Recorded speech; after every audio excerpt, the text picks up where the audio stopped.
Je viens de lancer l'enregistrement pour la VOD du Tech Talk, le chat. Vous pouvez dire bonjour à YouTube si vous voulez, faites-vous plaisir. D'ailleurs, on a changé de micro. Apparemment, mon micro, la dernière fois, il y avait des espèces de petits tic qui se passaient de temps en temps. Du coup, je me suis dit que j'allais faire le live avec mon autre micro pour être sûr de ne pas avoir de problème. Bref, dites bonjour à YouTube pendant que je vous parle un petit peu du sommaire de ce Tech Talk. Donc, la première partie, je viens de taper dans mon micro, désolé si ça fait du bruit. La première partie va être consacrée au Computex et à peu près toutes les news qu'on a pu avoir au Computex. Je vais en parler très rapidement parce qu'il y a toujours beaucoup de nouveaux produits qui sont montrés au Computex. Je vais pas parler de tout, absolument pas. Je vais juste parler des annonces majeures. Donc un petit peu d'Intel, un petit peu d'Nvidia, un petit peu d'AMD, un petit peu de la RAM et tout par-ci par-là, parce que la RAM, je la trouvais cool. Et ensuite, on va switcher directement sur le 3 2018. Pour l'instant, les annonces qu'on a eues suite à la conférence de Electronic Arts, donc de EA et de DICE, et quoi attendre pour la suite, les jeux qui ont leaké un petit peu, puis ce qu'on spécule pour qui va être annoncé dans la conférence Xbox, dans la conférence Ubisoft, dans la conférence PC Gaming Show, etc. etc. Donc essentiellement, ce Tech Talk, c'est Computex et E3. Je vous dis tout de suite, le week-end prochain, je pense que ça va être essentiellement E3 plus des news hardware classiques, quoi. Voilà. Donc, on va commencer tout de suite avec... alors, bougez pas, je vais trouver un bon overlay pour cette news-là. On va commencer tout de suite avec le Computex. Donc Computex 2018, les principales annonces qui ont été faites. Voilà, j'ai pris des sites qui listaient les meilleures annonces du Computex 2018, notamment en commençant par ce magnifique boîtier InWin avec une façade totalement RGB. Alors, je le trouve dégueulasse, qu'on soit d'accord, je le trouve moche au possible, en fait. Mais j'aime bien le concept d'avoir un panneau avant qui soit entièrement personnalisable. Alors c'est sûr que c'est un début, pour l'instant vous le voyez, les LED là sont assez grosses, ce qui est un petit peu assez moche, tu vois, c'est pas la folie, mais c'est un premier pas vers un panneau avant qui soit par exemple qui soit un écran. Limite que ton panneau avant de PC ce soit une vitre en verre trempé avec un écran derrière sur lequel tu puisses afficher un petit peu près ce que tu veux, genre n'importe quel motif, n'importe quel logo, etc., etc. Je trouverais ça assez cool d'un point de vue genre que tu puisses faire que du coup ton PC, la façade, tu puisses faire ton propre design si tu veux. Par exemple, moi, je pourrais afficher le logo de ma chaîne YouTube sur mon PC, tu vois, par exemple. Des trucs comme ça, tu vois. C'est un premier pas, mais je vous avouerai que celui-là, je trouve pas vraiment beau. Grosse news par rapport à Fantex également, encore un autre boîtier qui va certainement être un des meilleurs boîtiers de cette fin d'année 2018, qui est Fantex, qui a revu un petit peu son boîtier Evolve. Je pense que c'était le Evolve X, je ne sais pas s'il était également appelé pareil, mais qui a revu son boîtier qui valait, son gros boîtier qui valait dans les 150, 200 balles. Ils ont refait une version un petit peu améliorée qui, grosso modo, essayait d'éliminer tous les défauts qu'il y avait de la première version, notamment au niveau de l'airflow, etc., donc du flux d'air et tout et tout. Et je pense que ça va être un des meilleurs boîtiers de cette fin d'année 2018 et début 2019. On a des ultrabooks du côté des Messi, avec des 1050, etc., jusqu'également des 1060, avec dans des PC qui sont extrêmement fins et extrêmement légers, avec des écrans quasiment sans bord, comme vous voyez, c'est assez joli. On a Noctua qui revient avec des nouveaux ventirad, ça c'est une excellente news. Donc ça fait très longtemps que Noctua, comme vous le savez, n'a pas sorti de ventirad. Je pense que leur dernier ventirad date d'il y a environ 4 ans. Ils sont toujours aussi bons. Récemment, ils ont sorti des nouveaux ventilateurs qui sont extrêmement efficaces, avec des nouveaux matériaux et tout, qui font que les ventilateurs, je pense, c'est certainement les meilleurs ventilateurs sur le marché. Mais du coup, ils n'avaient pas encore sorti de nouveaux ventilateurs avec ces nouveaux ventilateurs. C'est chose faite, ils en ont annoncé le nouveau NH-U12, qui du coup va avoir deux ventilateurs de 140 mm. 200, oui, oui, 240. Et il y a également une version aussi avec des 120 mm. On a pas mal de nouveaux claviers chez Ducky One, les claviers de chez Ducky One qui ont deux nouveaux claviers. Et également des nouveaux claviers chez Cooler Master et chez Roccat en low profile. Donc qui utilisent les nouveaux Switch Cherry MX Slim. Donc Cherry MX avait dévoilé au CES, je pense 2018, des Switch qui étaient plus petits. Donc bien plus petits que les switches habituels qui pourraient du coup être utilisés par exemple dans les PC portables et tout, et pour faire des claviers low profile, comme ceux qu'on trouve sur PC portable ou sur Mac, etc., mais avec des switches Cherry MX rouges. Et ben je pense que c'est ce qu'est en train d'utiliser Roccat et Cooler Master pour sortir deux claviers, notamment le Vulcain. Je ne sais pas du tout par contre la référence de chez Cooler Master. On en parlera un petit peu plus après, mais je peux vous assurer que ce clavier Roccat, je le trouve absolument magnifique pour le coup. C'est un style assez particulier, parce que du coup, les keycaps, donc les touches, sont juste au-dessus, sont très très fines. Il n'y a quasiment rien qui recouvre le switch, mais je trouve que ça donne un style unique et que la lumière doit être fabuleuse là-dessus. Voilà. Le boîtier Inwin dont on parlait. Un nouveau water cooling custom sans pompe. Le premier water cooling custom, le deuxième water cooling custom sans pompe, il y en avait déjà un prototype qui était sorti il y a une dizaine d'années ou je sais plus combien de temps par un mec d'OC TV je pense, ou je sais plus qui l'avait fait, mais c'était pas commercial du tout, c'était pas un produit commercial, c'était juste un prototype. Mais là c'est Der Bauer, un overclocker allemand, je pense qu'il est allemand vu son nom, mais Der Bauer est très connu, hein, qui a sorti un espèce de prototype du cul de water cooling sans pompe. C'est au niveau d'un point de vue fonctionnement, ça se base sur des lois de thermodynamique et de mécanique des fluides. Voilà, je vais pas vous faire un topo là-dessus parce que même moi, j'ai pas regardé ce que ça utilisait comme principe physique pour fonctionner, mais je pense que ça a à voir notamment avec la condensation du liquide qui du coup remonte dans le ventirad, se fait refroidir et redescend, et que du coup en fait la façon dont le truc est monté et fait, eh bien en fait il n'y a pas besoin de pompe pour faire circuler le liquide parce que le liquide s'évapore tout seul, va tout seul monter dans le ventirad, va tout seul être refroidi dans le ventirad, et du coup après comme il est refroidi et qu'il recondense, je pense qu'il redescend tout seul dans le tuyau pour revenir refroidir le processeur. Voilà. C'est un truc comme ça, c'est un peu... Je sais pas exactement sur quoi ça se base, mais c'est apparemment du coup très très silencieux parce qu'il n'y a pas de pompe. Et il n'y a que les ventilateurs du ventirad qui tournent. Et c'est potentiellement plutôt efficace. Mais pour l'instant, comme vous voyez, c'est pas très pratique quoi. D'un point de vue installation, il y a des trucs énormes, il y a des capteurs de pression, etc. sur les côtés et tout et tout. C'est pas le truc le plus pratique du monde. Bon, des autres trucs cool qui ont été vus au Computex, hein. Un boîtier de chez Inwin en espèce de genre un châssis complètement immense, genre torsadé comme ça, genre vers l'intérieur, un truc improbable. Des claviers low profile, encore une fois. Donc ça c'est la Z Tower de chez Inwin si jamais vous voulez la regarder. Un desk de chez Lielny dans lequel vous pourrez mettre votre PC qui est plutôt nice. Des souris Cougar avec des écrans. Il y a également des souris de chez Cooler Master avec des écrans sur les côtés qui ont été dévoilés. Des espèces de petits écrans OLED et tout. Assez bizarre, je vois pas trop l'intérêt de mettre un écran sur une souris, mais c'est pas grave. Les énormes boîtiers de chez Corsair qui ont encore une fois été show-off. Je pense qu'il avait été déjà montré au CES 2018, à moins que ce soit le 500D qui a été montré, je ne sais plus exactement.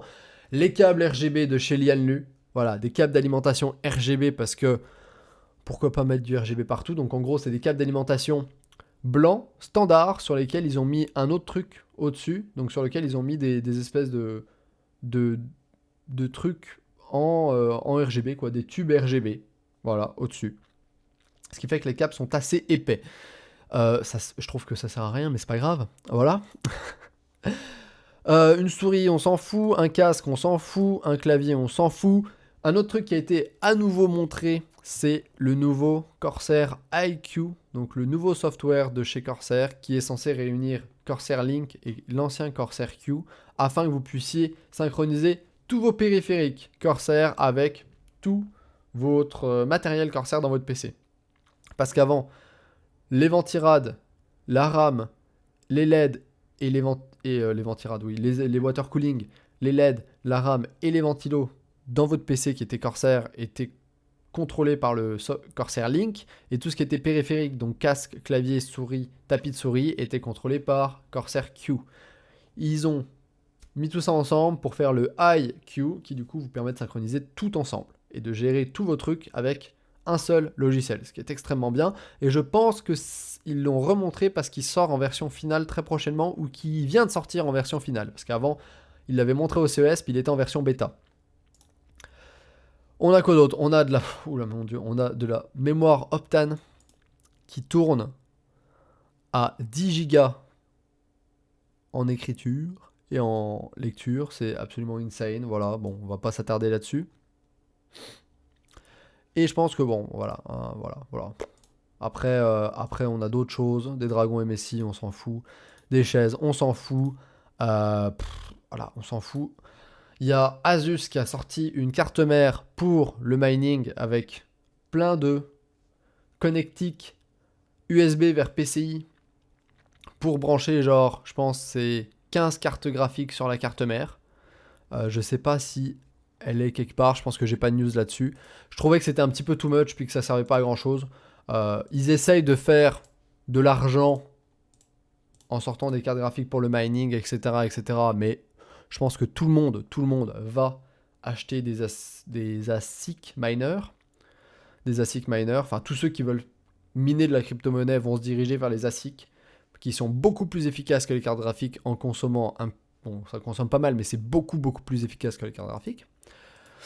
Qu'est-ce qu'il y a d'autre dans ce Computex? Le téléphone Asus ROG. Donc un téléphone de chez Asus pour le jeu vidéo. Alors, on va pas en parler des masses. Je trouve que ils ont fait mieux que Razer, mais je trouve que ça ressemble plus à une console qu'à un téléphone en fait. Voilà. C'est-à-dire qu'ils ont sorti un téléphone, donc vous pouvez appeler avec, etc. etc. Il y a un écran AMOLED en 90 Hz, ce qui est un petit peu moins bien que ce que fait Razer. Il y a un Snapdragon, je pense que c'est 845, donc qui est les Snapdragon les plus puissants à l'heure actuelle. Il y a 6 ou 8 Go de RAM, je ne sais plus exactement. J'essaie de voir si je peux avoir plus de détails. Bon, je n'ai pas vraiment plus de détails sur cette news. Bref, un téléphone Asus ROG qui pour moi est plutôt une console portable plus qu'un téléphone. Parce que comme vous le voyez, ça vient avec un tas d'accessoires que vous pouvez utiliser pour jouer. C'est-à-dire que voilà, vous avez deux trucs que vous pouvez clipper sur les côtés comme ça, clac. Enfin, un truc qui s'étend dans lequel vous pouvez mettre vos téléphones, puis ça fait comme une manette. Vous avez également une espèce de genre de caisse, de case dans lequel vous pouvez le mettre, dans laquelle il y a un écran, ce qui fait que vous avez deux écrans. Vous avez l'écran de votre téléphone plus l'écran au-dessus. Et ça fait genre comme une Nintendo 3DS, genre avec deux écrans, le téléphone en bas puis l'écran au-dessus. Et vous pouvez jouer à des jeux comme ça, et puis du coup ça vous affiche deux trucs différents sur les écrans, genre le jeu sur l'écran du dessus, puis des infos par rapport au jeu sur l'écran du bas. Vous avez un espèce de système que vous pouvez clipser à l'arrière avec un ventilo pour le refroidir quand vous jouez. Enfin, vous avez plein de trucs, quoi. Genre, c'est pas un téléphone, c'est une console de jeu. Pour moi, c'est une console de jeu plus qu'un téléphone. Je vais essayer de trouver Je vais essayer de vous trouver une news là-dessus. ROG Phone. Regardez, ça va être absolument... C'est absolument un scandale, quoi. Alors, est-ce que ça va le faire? À peu près, regardez ça.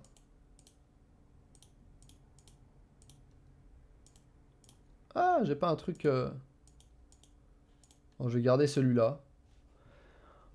Regardez ça. Le téléphone en soi est plutôt joli. Ça va. Il a un design assez classique, etc., etc. Vous pouvez le mettre en mode paysage et tout et tout. Voilà, tu peux le recharger. Il a une grosse batterie, 4000 mAh. C'est quand même une énorme batterie. Il a un système de refroidissement avec une chambre à vapeur. L'arrière fait clairement gamer. L'arrière fait clairement gamer. Voilà, vous pouvez rajouter ce truc-là, dans lequel il y a une espèce de ventilo qui va permettre de le refroidir. Vous pouvez le mettre dans cette espèce de truc portable qui transforme du coup votre téléphone en une espèce de grosse console de jeu. Voilà, avec un deuxième écran tactile et tout et tout. Vous pouvez le brancher à un dock pour l'utiliser sur un PC. Un peu comme avait essayé de faire Samsung avec le Galaxy S8, je pense. Toi, tu as une espèce de dock dans lequel tu branches ton téléphone, puis après tu branches ton écran là-dessus, tu branches ton clavier, ta souris, puis tu peux te servir de ton téléphone sur ton PC. Voilà, comme une Switch, Grosso modo, c'est une Switch made by Asus, le téléphone, le ROG Phone. Voilà. L'espèce de truc également dans lequel tu peux le mettre pour avoir des manettes de jeu et tout. C'est clairement une Nintendo Switch faite par Asus. Ça a les mêmes caractéristiques. Vous avez un dock dans lequel vous pouvez le plugger pour l'afficher sur une télé. Il y a juste ça qui du coup est un peu différent. Mais sinon voilà, vous avez des manettes sur les côtés, etc. etc. Une Switch. Je vous le dis, une Switch. Ensuite, qu'est-ce qu'on a eu d'autre en Computex? On a eu également un autre projet d'Asus qui a été montré, qui est un espèce de laptop avec 2 écrans. Ah, je vous le dis, c'est un espèce de notebook. Plutôt d'avoir un clavier et un écran, bah, les 2 surfaces de votre notebook, c'est un écran. Ça s'appelle le projet Precog. C'est un projet. Ça se trouve, ça ne va jamais sortir. Mais ça se trouve, ça va peut-être sortir dans 1 an et demi. C'est comme le projet de Razer qui avait été montré l'année dernière où il y avait les 2 écrans. Genre, vous aviez un laptop que vous ouvriez, puis là, vous aviez 2 écrans qui glissaient et qui sortaient du châssis du PC pour avoir un triple screen sur un écran portable. Ça aussi, c'était un projet. Je ne sais plus exactement comment ça s'appelait. Je pense que c'était projet Linda. Et c'était Razer qui avait montré ça. Et pour l'instant, on n'a pas de news par rapport à ce projet de PC portable avec 3 écrans, tu vois. Mais ça se trouve, ça va jamais sortir. Ça se trouve, on en entendra parler très prochainement. Donc là, un projet de chez Asus pour un notebook avec 2 écrans tactiles. Je pense que oui, c'est des écrans tactiles. Clairement, il y en a un avec un clavier du coup tactile sur lequel vous pouvez taper, mais du coup il y a des infos en plus. Puis l'autre, voilà, un écran un peu plus standard. Vous pouvez les plier, le retourner dans l'autre sens, c'est-à-dire que vous pouvez ouvrir votre truc puis retourner votre PC dans l'autre sens pour avoir genre une tablette, etc., etc. Ou l'utiliser comme un livre ou je sais pas quoi. Enfin bref, ou comme une genre en mode genre tente pour avoir genre travaillé à 2 dessus. Ou vous pouvez faire plein de trucs. C'est super cool comme projet, mais je sais pas si un jour ça va voir le jour. Qu'est-ce qu'on a d'autre? Des couleurs de chez Cooler Master, de la RAM RGB. Le Computex, je pense que c'était le pays de la RAM RGB, notamment celle d'Aorus qui est plutôt jolie, on en reparlera un petit peu après. Puis des châssis, puis etc. Puis voilà, puis plein de trucs. On a eu l'annonce du i7 8086K qui est un espèce d'hommage au 8086 de chez Intel, qui est un processeur qui a environ 40 ans. Donc Intel a voulu faire un petit hommage à ce vieux processeur-là, et du coup a sorti le i7 8086K, qui, grosso modo, est un 8700K boosté aux hormones, qui tourne à 5 GHz. Donc c'est un 8700K, ça a 6 cœurs, 12 fils de calcul, mais ça tourne à 5 GHz. Voilà.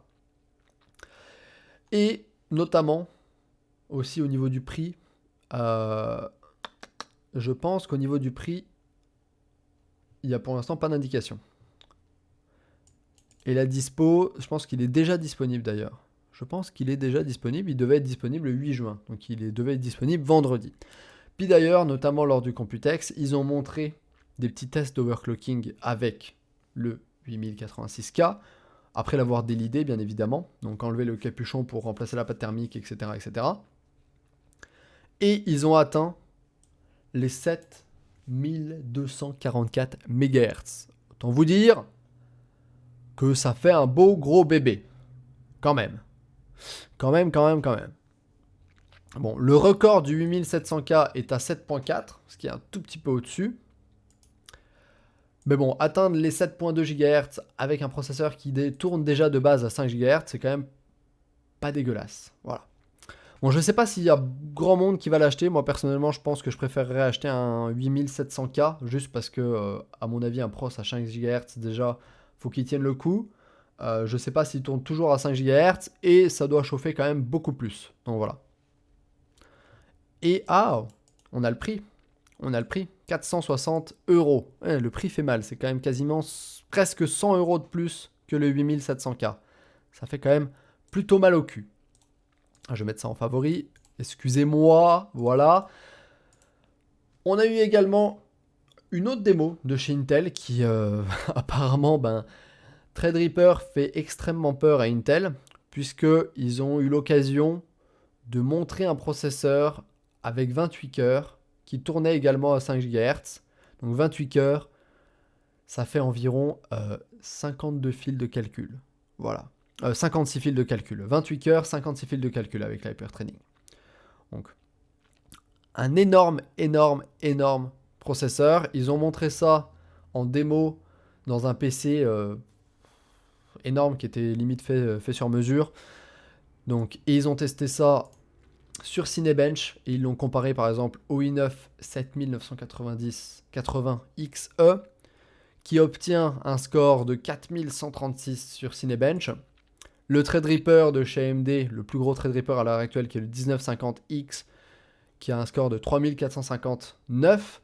Et là, celui qu'ils ont montré, a un score de 4344. C'est-à-dire qu'on est quasiment 2 fois plus puissant que le Threadripper 1950X de chez AMD. Et on est 80% plus puissant que le i9 7980XE. En même temps, 28 cœurs, 56 fils de calcul à 5 GHz. Vous vous en doutez, voilà, ça pousse de la fonte tous les matins, quoi. Je veux dire, c'est clairement un truc qui est hyper puissant. Par contre, la partie vraiment la plus drôle, c'est qu'ils utilisaient une climatisation pour le refroidir. Parce que ça chauffait tellement du cul qu'ils étaient obligés d'utiliser une clim pour le refroidir. Donc ils étaient obligés, genre ils avaient tapé un espèce de ventirad custom dessus, enfin pas de ventirad, de water cooling custom dessus qui allait être refroidi dans une climatisation qui, elle seule, le bloc de clim à lui seul consomme 1000 watts. T'imagines, 1000 watts juste pour refroidir ton CPU. Et ils étaient obligés de genre, tous les tubes étaient genre enroulés dans de la matière isolante pour éviter que ça condense parce que le liquide était genre trop froid. Genre, si tu mettais le liquide, genre juste tu laissais les tubes à l'air libre sans les isoler, ben comme le liquide était trop froid, il allait condenser avec la température ambiante et ça allait genre potentiellement, ça nique ton processeur. Tu veux pas que ton liquide condense parce que sinon ça fait de l'eau liquide et ça nique ton pros. Voilà. Donc c'est voilà, ils ont fait les kékés mais c'était quand même extrêmement drôle. C'était extrêmement drôle. Ils étaient genre en mode voilà, on fait un truc qui a pas vraiment de sens, mais c'est nous qui avons la plus grosse. Voilà, c'est juste ça. Ils essaient de montrer qui ont la plus grosse. Mais bon, refroidir un pros avec une climatisation, on peut dire que c'est quand même pas très pratique, quoi. Donc il y a quand même du travail à faire. S'ils veulent commercialiser un tel processeur qui tourne à 5 GHz, ils ont intérêt à diminuer son TDP et à faire un truc qui soit correct d'un point de vue chaleur. Hein. Refroidi à la clim. Et ouais, refroidi à la clim. Non mais vous pouvez chercher des images, ça avait pas de sens. Le truc c'est genre, vous aviez le PC qui était énorme avec un énorme tube qui partait du pros, puis qui allait dans une climatisation, quoi. Genre, attendez, je vais essayer de vous trouver ça, parce que moi j'ai trouvé ça très drôle, quoi. Ça m'a fait marrer, quoi. Je me suis dit, mon Dieu, qu'est-ce qu'ils font? Qu'est-ce qu'ils font? Intel, calmez-vous. CPU. Alors, est-ce que ça va être celui-là? Est-ce qu'on va avoir... Putain, non, on va... Moi, je veux voir le système. Climatisation. Ma recherche Google n'a aucun sens. Ma recherche Google n'a aucun sens. C'est genre Computex CPU climatisation. C'est juste parfait. Je vais essayer de vous trouver une image. Donc pas celle-là. Est-ce que celle-là? Non, pas celle-là. Mon Dieu, mais personne n'a une photo. Personne n'a une photo de ce truc. Moi, je veux une photo. Je veux une photo, putain. Je vais aller dans Images. Ça va se finir comme ça. Je vais aller dans Images. Regardez ça. Regardez ça. Voilà. Ça, c'était le truc. Ça, c'était le pros. Voilà, TIP. Donc, avec les tubes de refroidissement qui partent pour aller en dehors. Puis ça, c'était le système complet. Donc là, il y avait la carte mère au-dessus. Donc ça, c'est quand il était démonté, avec la carte mère au-dessus, etc. Mais voilà, ça allait dans ce bloc-là, qui était une climatisation. Voilà, pour refroidir ce petit processeur avec 28 cœurs à 5 GHz. Voilà, tranquillement, tout va bien. Tout va bien du côté de chez Intel. Donc, alors, sinon,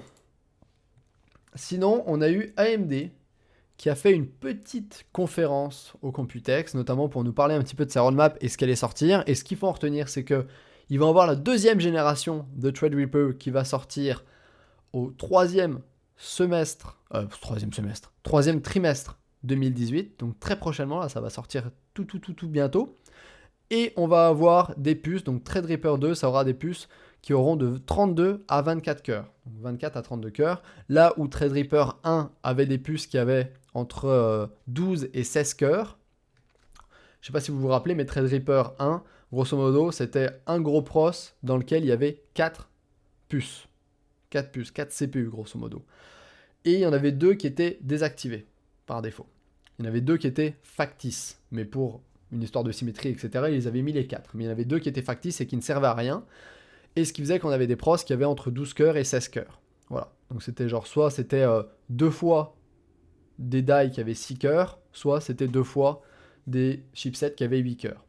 Puis là, ce qu'ils ont fait du coup pour Threadripper 2, c'est que du coup, plutôt que d'en mettre 2 factices et 2 réels, ils mettent 4 chipsets réels, ce qui fait qu'on passe de 12 ou 16 à 24 ou 32. Donc les prochains Threadripper qui vont sortir dans quelques mois auront de 24 à 32 cœurs, donc le double de Threadripper première génération, et comme je dis, ça va arriver dans le troisième trimestre de 2018. Donc on va voir apparemment des TDP qui vont du coup augmenter, ça va passer de 180 watts à 250 watts de TDP, ce qui est un TDP assez gros, mais avec un water cooling des familles ou un énorme ventirad, ça peut passer, genre avec un Noctua ou un BeeCoet Pro 4, ça peut passer.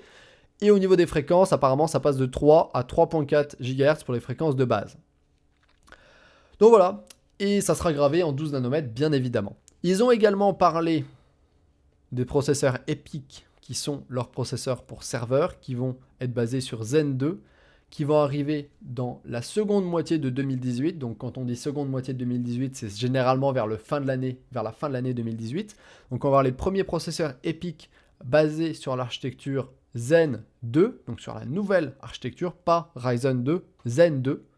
Tous les processeurs Ryzen 2 sont basés sur l'architecture Zen 1, qui est sortie l'année dernière avec Ryzen 1. Là, on va être basé sur du Zen 2, donc la prochaine génération d'architecture Zen. Et c'est les premiers processeurs qui vont sortir avec cette architecture, et ça va être les processeurs EPYC pour serveur. Et ça va être gravé en 7 nanomètres. Voilà. Et également, ils ont parlé de leur nouvelle carte graphique, leur nouveau GPU, qui vont sortir aussi dans la seconde moitié de 2018, donc très certainement fin d'année 2018, et qui vont être les premiers GPU gravés en 7 nanomètres. Donc on n'a quasiment aucune info par rapport à ça, on sait juste que ça s'appelle Vega Instinct, que c'est gravé en 7 nanomètres, que les chipsets, que les cartes sont prêtes à l'heure actuelle. À l'heure où ils ont fait la conférence, les cartes étaient prêtes et ils avaient déjà des prototypes et des samples de ces GPU-là, et que le lancement sera pour fin d'année 2018. Voilà, donc des bonnes news du côté d'AMD avec des nouvelles sorties qui annoncent des très bonnes choses. Threadripper 2, les premiers processeurs EPYC en 7 nanomètres pour préparer le terrain pour les prochains Ryzen en 7 nanomètres l'année prochaine, et les premiers GPU en 7 nanomètres, c'est vraiment plutôt génial. Du côté d'NVIDIA, des nouvelles pas très très bonnes, je vous avouerai. Le CEO d'NVIDIA, donc monsieur Jensen Huang, qui est cette personne ici, là, qu'on connaît tous, c'est celui qui fait quasiment toutes les conférences NVIDIA, a dit, donc ils ont également donné une conférence de presse au Computex, ils ont parlé de beaucoup de choses, mais ils ont notamment dit que la prochaine génération de cartes graphiques mainstream, donc à savoir les prochaines GTX 1170, 1180, 1160, etc., n'était pas encore prévue pour tout de suite. Voilà. Ces mots exacts ont été « ne vous inquiétez pas » et « dans a long time for now », donc dans un petit moment par rapport à maintenant. Genre, c'est pas pour tout de suite. On ne sait pas ce que ça veut exactement dire, c'est hyper vague comme information, mais potentiellement, ça va du coup pas sortir comme prévu en juillet. C'est ça qu'il faut s'attendre. C'est la mauvaise nouvelle. C'est que les prochaines cartes graphiques NVIDIA sont pas prévues pour tout de suite, selon lui. Donc, à mon avis, juillet 2018, c'est compromis et ça sera plutôt dans la fin de l'année 2018, c'est-à-dire potentiellement après septembre 2018. Voilà. À part ça, ils ont montré d'autres trucs qui sont cool. Voilà. Le premier processeur dédié pour l'IA, tu vois, des choses comme ça. Voilà. Mais la grosse news qui nous fait mal au cœur à tous, c'est clairement le fait que voilà, pas avant un long moment. C'est la traduction littérale de not à... je sais pas exactement ce qu'il... C'était quoi qu'il a dit exactement? A long time for now. Pas vraiment, pas avant un long moment.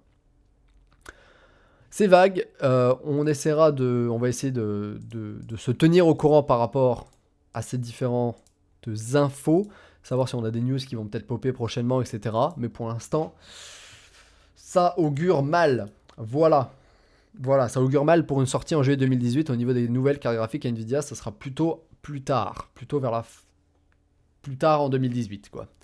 Par contre, on a une petite news assez intéressante et qui peut nous réjouir un petit peu, c'est que comme ces nouvelles cartes vont utiliser de la GDDR6, eh bien, on a eu un premier aperçu du potentiel d'overclocking de cette nouvelle mémoire, de ce nouveau type de mémoire, qui sera dans nos nouvelles cartes Nvidia.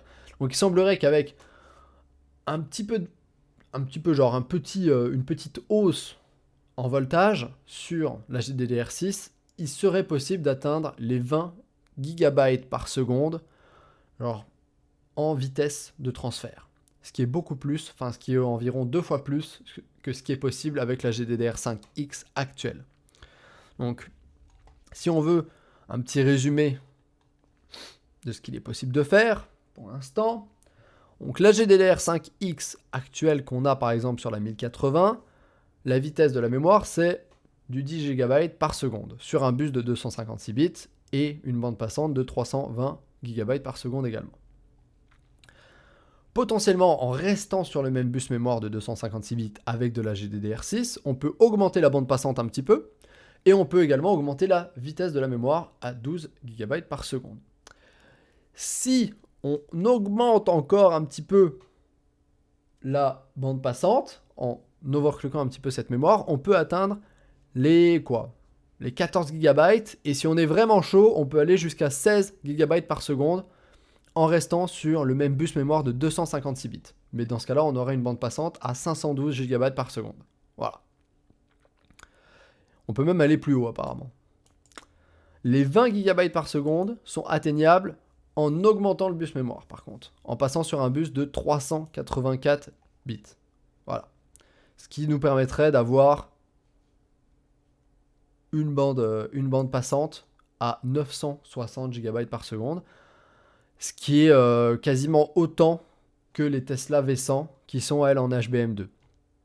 Donc si vous voulez comparer ça avec ce que fait AMD par exemple, avec la Fury X ou la Vega 64, on a des bus mémoire qui sont très très larges pour la mémoire HBM2, on a des vitesses qui sont assez basses, mais du coup avec des bus mémoire qui sont très très larges, ce qui fait qu'on a des bandes passantes qui sont assez élevées également, aux alentours des 400-512 GB par seconde. Nvidia au niveau de la bande passante était assez faible par rapport à ce que faisait AMD. On était aux 320 Go quoi. Il n'y avait que sur les Titan XP et les Tesla qu'on atteignait les 500-600 Go par seconde. Puis la Tesla V100, vu que c'est de la HBM2, on atteignait les 900 GB par seconde. Là, avec la GDDR6, du coup, il va être possible d'atteindre des vitesses et des bandes passantes vraiment plus élevées, ce qui fait qu'on va avoir ça peut que présager du bon d'un point de vue des performances. Parce que si on a de la mémoire qui tourne aussi vite que ça, 20 GB par seconde, sur des bus de 384 bits, ça nous fait des bandes passantes qui sont énormes, quoi. 900 GB par seconde, c'est gigantesque. Et même si on l'overclock pas et qu'on prend les trucs de base avec un bus mémoire de 256 bits, on améliore quand même les performances par rapport à l'ancienne génération. Donc la GDDR6, ça va faire du bien sur les cartes graphiques, ça va nous assurer d'avoir des performances pas bien meilleures, mais meilleures que l'ancienne génération. Donc je le disais, on parle de Roccat. Roccat, le premier clavier mecha Roccat 100% avec des touches maison. Les touches maison, des petites touches Roccat faites maison avec des switches maison de chez Roccat. Donc, Alors, ce qui se passe, ce clavier est absolument magnifique. Excusez-moi, vous voyez pas beaucoup. Je vais changer, c'est bon. Ça utilise les switches Titan. Ça utilise les switches Titan qui ont été développés par Roccat, et le clavier s'appelle le Roccat Vulcain. Donc, alors, ça a été, voilà, c'est des switches qui sont apparemment low profile, ce qui fait qu'on a un clavier qui est frameless, qui est du coup sans, les keycaps sont genre très très fins, et apparemment,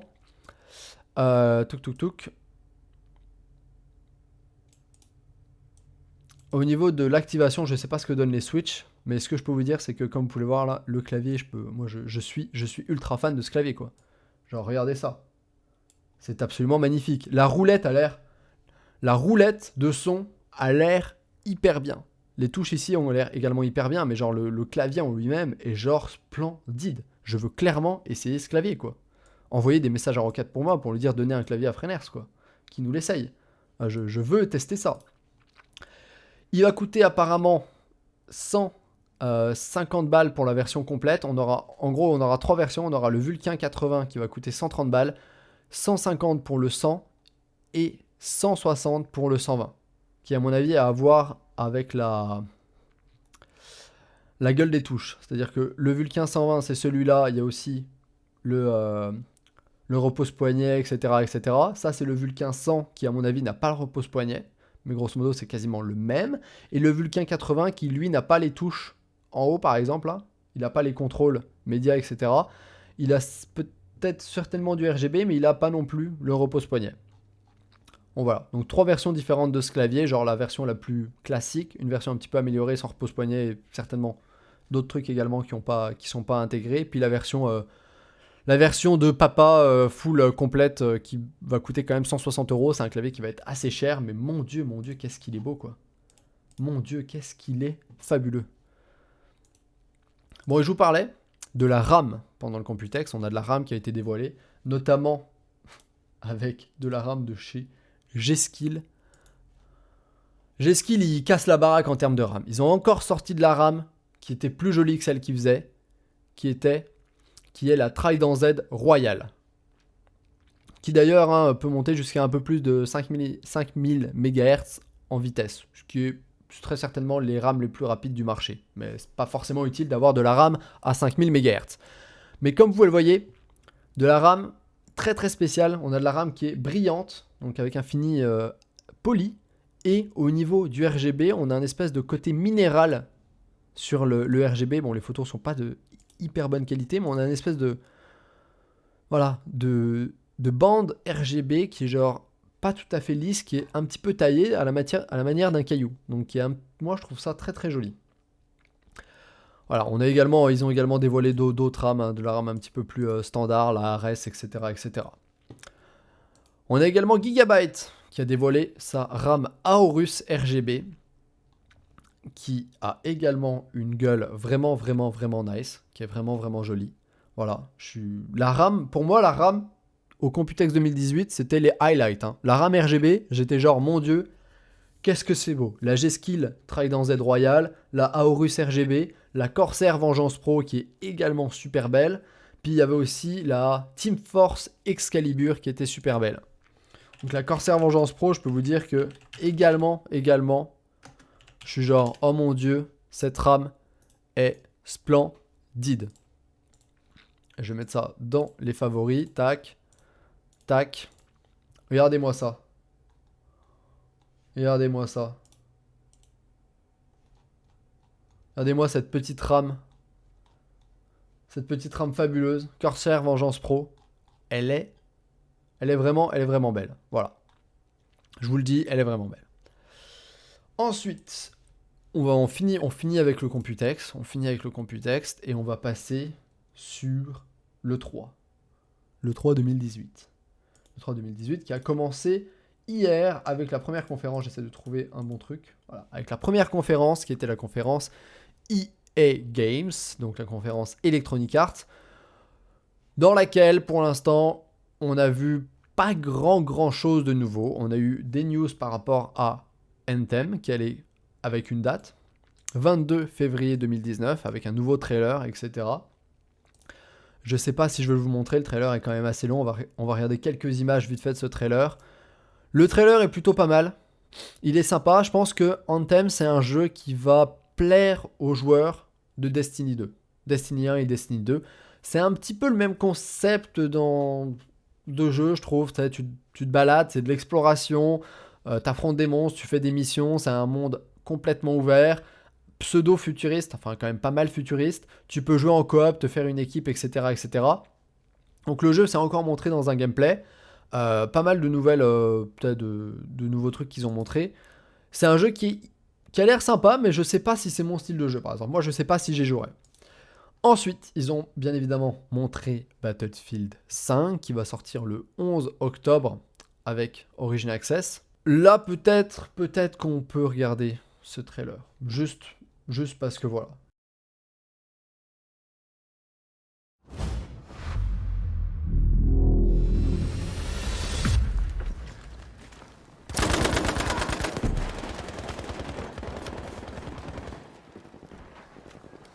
Attention, Objective Anton is being lost. Angegriffen! Bringt die Bastarde zurück!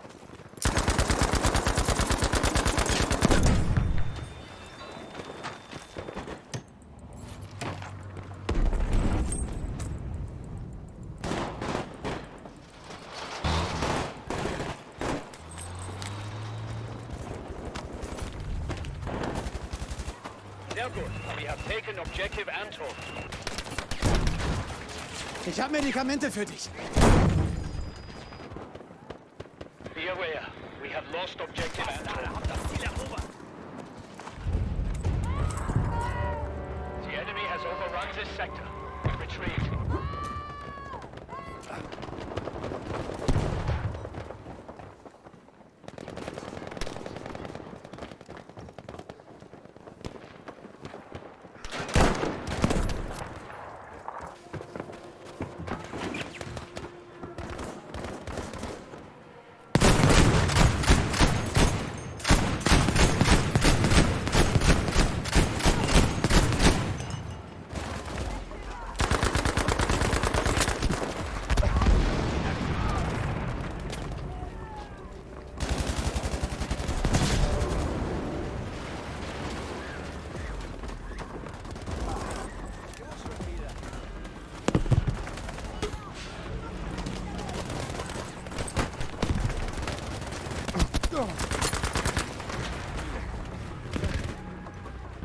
Erste Hilfe, hier. We are almost there. Let's finish this. Visier sie an! Keine Panik, Soldat! Verstärkung ist unterwegs!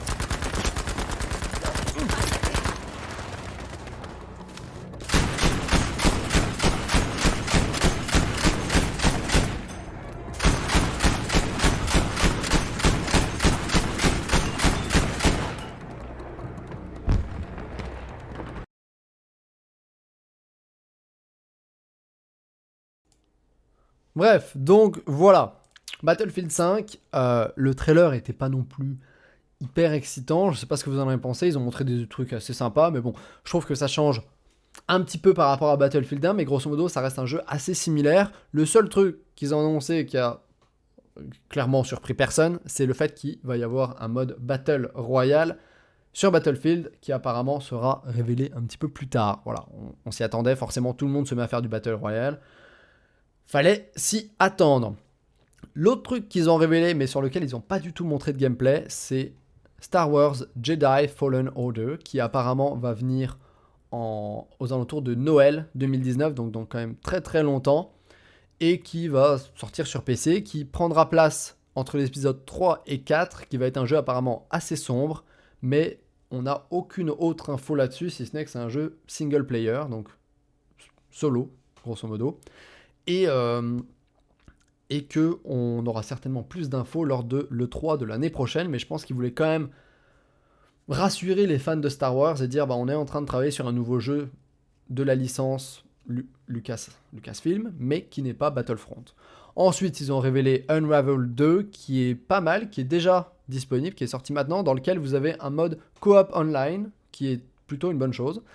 Et ensuite, bah, on a les classiques, hein, FIFA 2019, NBK 2019, etc., etc., Madden 2019. Et les trucs un petit peu différents qu'on a, ça va être genre Sea of Solitude qui s'est dévoilé, qui est un jeu qui a l'air assez sympathique. Grosso modo, c'est un jeu essentiellement solo dans lequel bah, voilà, les hommes ont été transformés en monstres si ils sont trop seuls, grosso modo. Si tu passes trop de temps seul, tu te transformes en monstre. Voilà. C'est un jeu qui peut être assez intéressant. J'ai vite fait regarder le trailer. Je sais pas si ça va beaucoup m'intéresser, si je vais y jouer, mais le concept avait l'air sympathique. Bon, mis à part EA Games, qu'est-ce qu'on a d'autre? Qu'est-ce qu'on peut attendre de cette E3 2018? Moi, personnellement, voilà, j'attends des news par rapport à Final Fantasy VII Remake, parce que, mis à part le trailer qu'on a vu, je pense, c'était l'année dernière ou il y a 2 ans, je pense que c'était il y a 2 ans, ben on n'a aucune news par rapport à ce nouveau Final Fantasy VII qu'il devait faire, enfin le remake de Final Fantasy VII qu'il devait faire.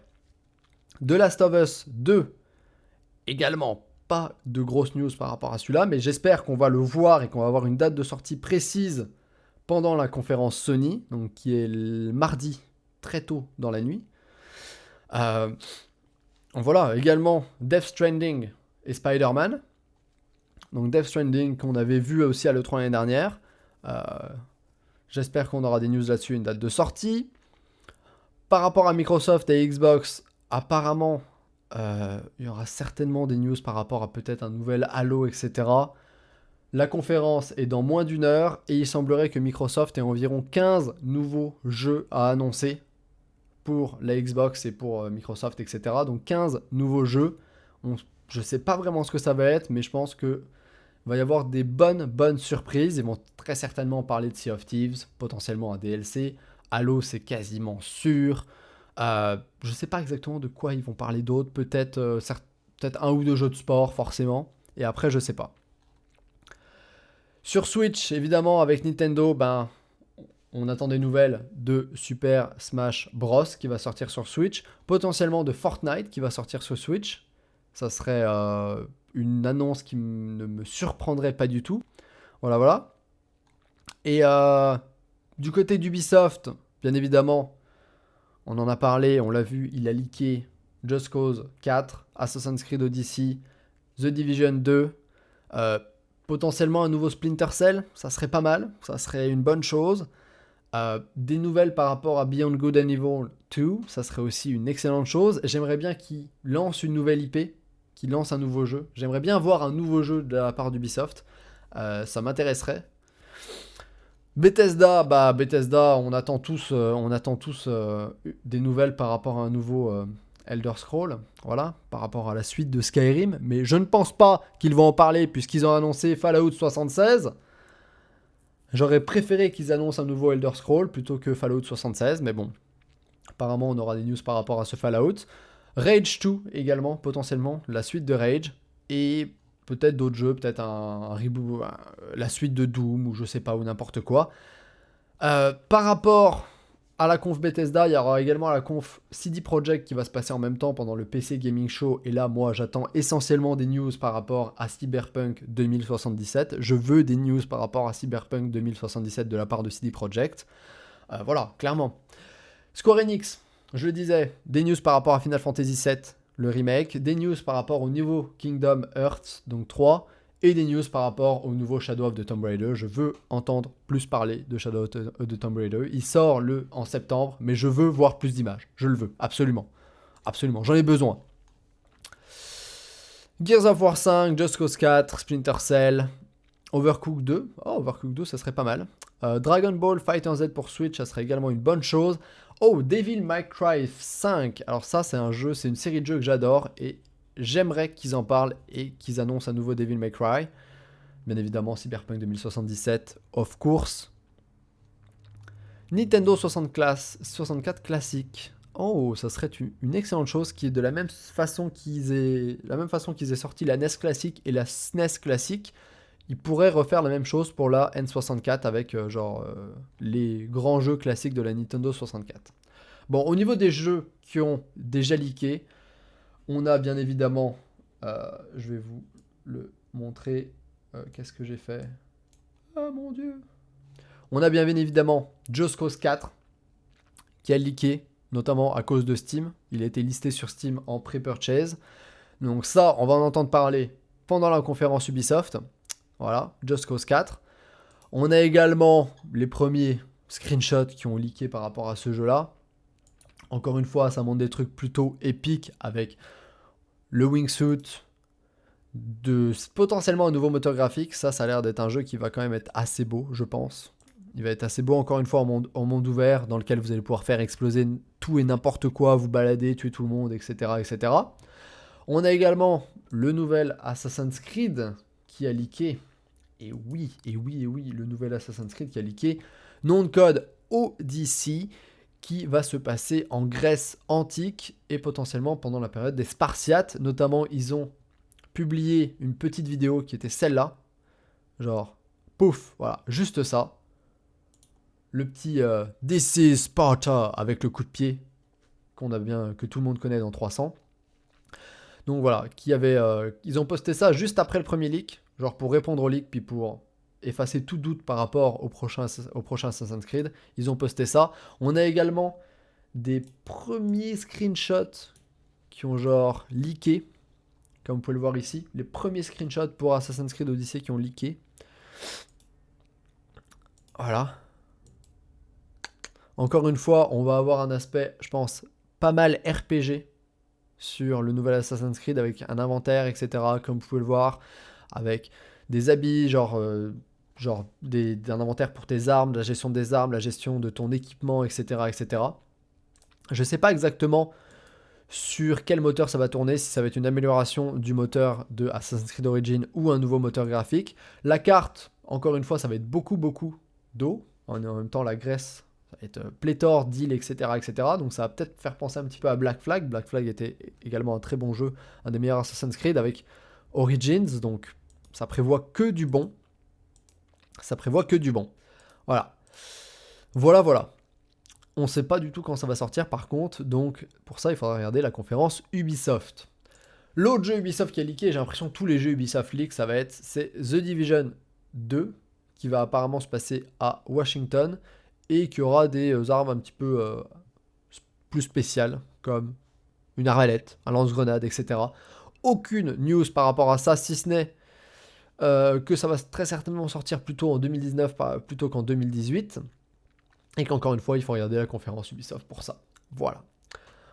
C'est la dernière news que j'avais pour vous par rapport à l'E3 2018. Je vais vous laisser aller regarder tranquillement la conférence Microsoft qui démarre dans 40 minutes. Et on se retrouvera très prochainement pour des petites vidéos, etc. Je posterai certainement des petits trailers des jeux les mieux qui ont été annoncés dans les différentes conférences de l'E3. Voilà, les jeux qui me hype le plus. Je posterai certainement quelques tweets, etc.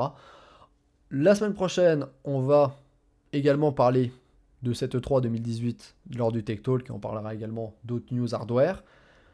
J'espère que cette vidéo vous aura plu. N'hésitez pas à liker si vous avez liké, disliker si vous avez disliké. Puis comme d'habitude, laissez vos questions, remarques en commentaire. Et moi, je vous dis à ciao, bonsoir.